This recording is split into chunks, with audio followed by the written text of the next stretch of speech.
Razmišljate li o sadnji nove voćke? Ako je tako, u ovom videu ćemo vam predložiti još uvijek malo poznatu i rijetku voćnu vrstu, asiminu. Možda će vam biti poznati njeni drugi naziv jer zovu je još i indijanska banana ili pau pau. Dobro uspijeva posađena u zemlji bogatoj humusom i potrebno je imati strpljenja u prvim godinama. Posaditi ćemo nekoliko sadnica oko vrta i u voćnjaku jer ova biljka, pored ukusnih plodova, ima primjenu i kod zaštite drugih biljaka od štetnih kukaca. Ostanite s nama i pogledajte na šta treba obratiti pažnju pri sadnji indijanske banane i poslušajte zanimljivosti o ovoj biljci, nakon čega ćete, vjerujem, poželjeti imati je u svom vrtu. Voljeli bi da nam se jave ljudi koji već uzgajaju ove biljke i da napišu u komentar ispod videa svoja iskustva oko uzgoja. Izabrali smo plodnije tlo za sadnju asimine te iskopali rupu dimenzija oko 40 cm. Budući da ova biljka uspijeva u blago kiselim tlima, dodati ćemo namjenski supstrat koji će dodatno zakiseliti tlo oko biljke. Ovo će pomoći biljci da se u prvoj godini lakše ukorijeni i što prije nastavi sa rastom. Ne preporučuje se uzgoj ove biljke u tlu pH vrijednosti iznad 7, a treba izbjegavati i tla gdje se zadržava voda. Naš vrt će biti idealno mjesto za ovu voćku. Kiseli supstrat koji najčešće koristimo za uzgoj borovnica pomiješati ćemo sa zemljom te dodati mineralno gnojivo koje će obogatiti tlo na dnu iskopane rupe. Za to uvijek koristimo Renovación Fuerza, španjolskog proizvođača Zoberbak. Odlično je za biljke koje uspijevaju u blago kiselom tlu, a sadrži dovoljnu količinu fosfora za početni razvoj korijena i kalij koji će kasnije biljci biti potreban za razvoj plodova. Ova dva elementa teško se rasprostiru kroz tlo, stoga je jako bitno dodati ih pri sadnji voćke. Naravno, nikada korijen ne treba dodirivati granule gnojiva, pa ćemo sve dobro izmiješati prije dodavanja sadnice.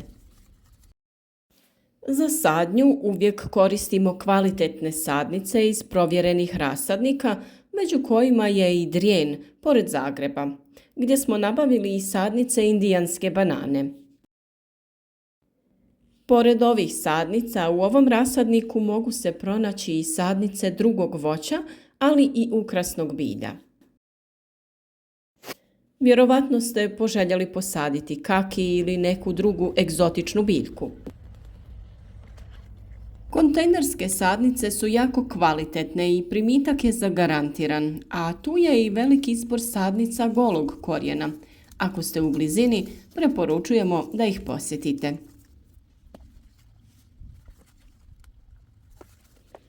Kada smo pripremili rupu i stvorili pogodne uslove za bolji rast naše voćke, posaditi ćemo je u pripremljenu rupu. Kada sadimo kontejnerske sadnice, potrudimo se usmjeriti korijen koji je često u malim saksijama umotan jer je mali prostor za razvoj. Nježno protresemo zemlju oko korijena te ga oslobodimo da bi ga mogli raširiti po dnu iskopane rupe. Često ovakve sadnice dolaze sa jačim korijenima koji se mogu skratiti, a za kvalitetno ukorjenjavanje bitniji su oni tanki korijeni. Oštećeno korijenje ćemo ukloniti i naša biljka je tada spremna za sadnju.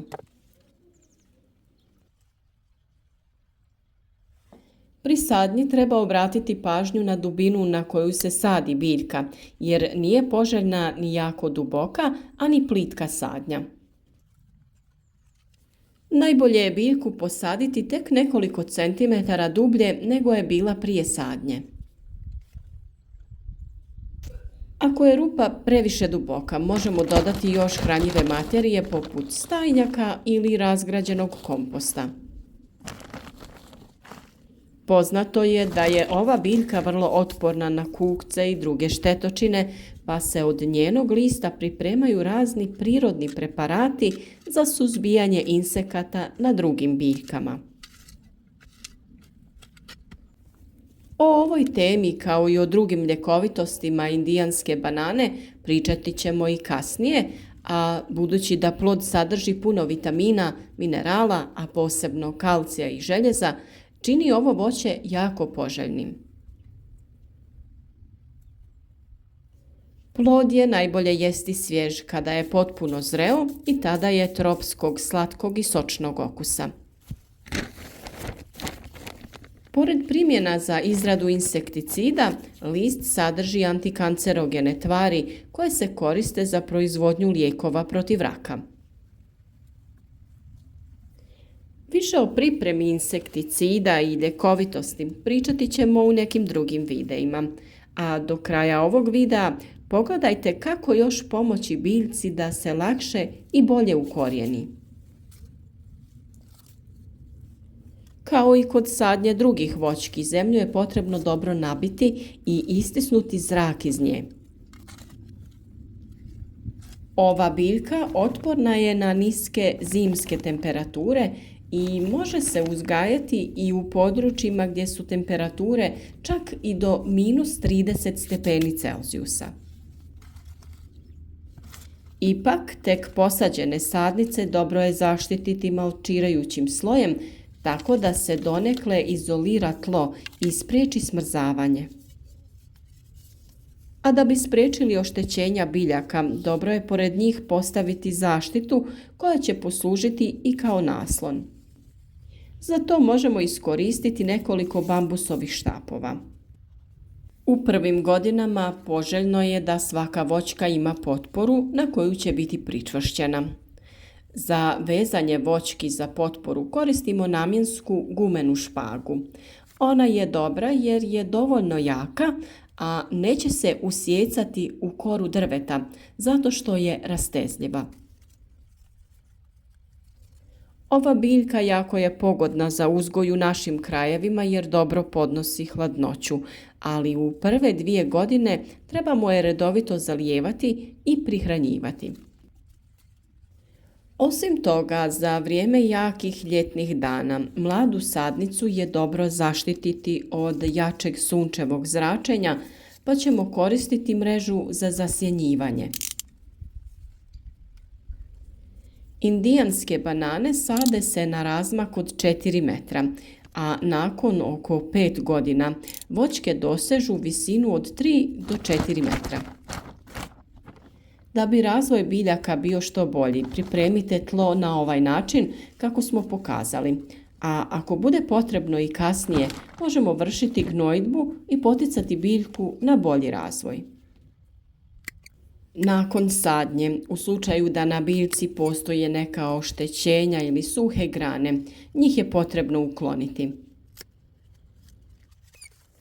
A na kraju biljke treba obilno zaliti, a pri tome uvijek dodajemo organomineralno hranjivo koje biljci pomaže da brže razvije korijen. Hranjivo Vital Power Fos je gnojivo na bazi fosfora koje sadrži i druge mikroelemente kao i huminske kiseline koje čine tlo plodnijim, što jako dobro utječe na razvoj korijena. Dovoljno je samo 20 ml ovog hranjiva pomiješati u 5 litara vode te zaliti korijen biljke. Ovu prihranu ponoviti ćemo još jednom u proljeće. Nadamo se da smo vam dali dovoljno informacija za sadnju indijanske banane i da ćete je posaditi ako ju nemate. Zapratite naš kanal i pratite korisne videe o uzgoju voća i povrća, jer svaki dan vam donosimo novu temu o uzgoju kao i o ljekovitim svojstvima biljaka.